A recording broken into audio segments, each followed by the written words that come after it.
Pakiramdam mo ba minsan may bumubulong sa loob mo? That quiet nudge, that inner knowing, it's not just instinct, it's God guiding you from within. Let's dive into it.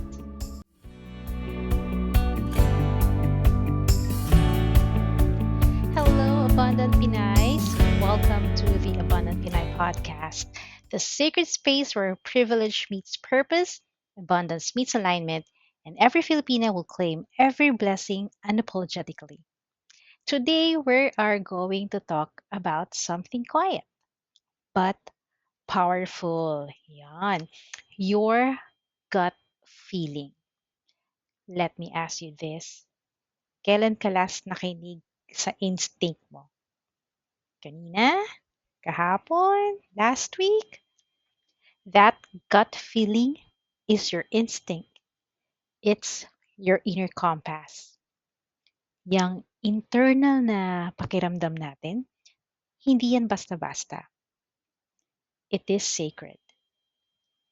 It's not just a hunch made by our brains, it's God whispering through our bodies. Sure ako, you felt it before. That sudden knowing that I just know, even when it doesn't make sense, even when no one else understands. That's your inner guidance system. Sa bawat desisyon, merong gabay. Hindi tayo nag-iisa.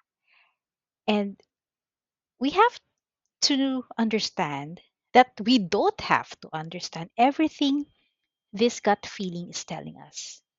All we have to do is listen. But I know, and you know, that we fear making the wrong choice. We fear making the wrong decisions. But what if there are no wrong choices?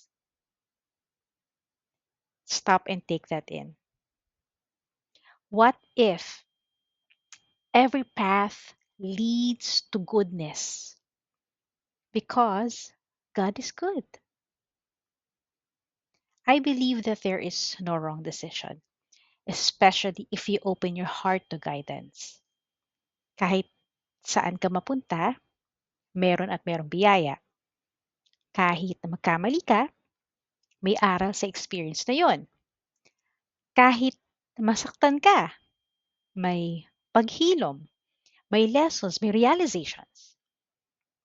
Your gut feeling doesn't promise comfort. It promises truth. And truth always leads to growth. So how do we listen? First, we slow down. Tigilan mo ng phone.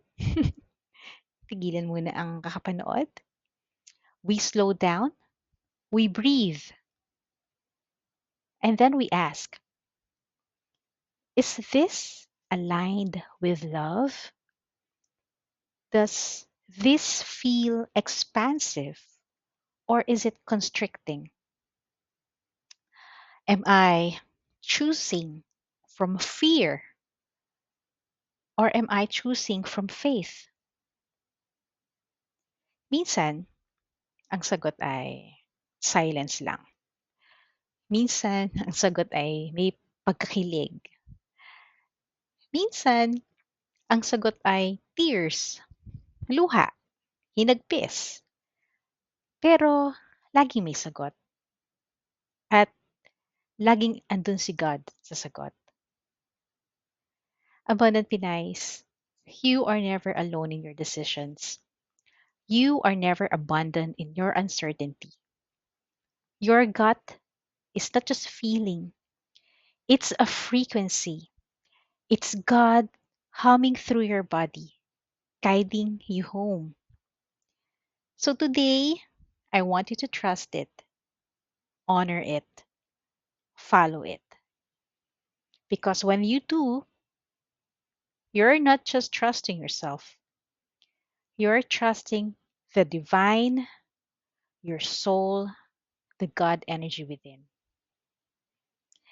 Maraming salamat, Abundant Pinays, for sharing this sacred space with me. I'm your host, Katrina, and it's an honor to hold these moments of alignment and expansion with you. I'm just so happy that we are able to launch this first of the many episodes of the podcast. If today's conversation lit a spark in your soul, whether it's a reminder, a blessing, isang bagong belief, please do share this podcast episode with a sister, with a friend, with an acquaintance who's ready to receive the blessings. Also, do follow and help us grow this radiant community of women reclaiming abundance on their own terms. Next week, we'll explore another interesting topic, a conversation you won't want to miss. Hanggang sa muli, carry your abundance boldly, let your privilege serve your purpose, and remember that every blessing is yours to own unapologetically. Stay radiant, abundant Pinayas, and I'll see you on the next episode.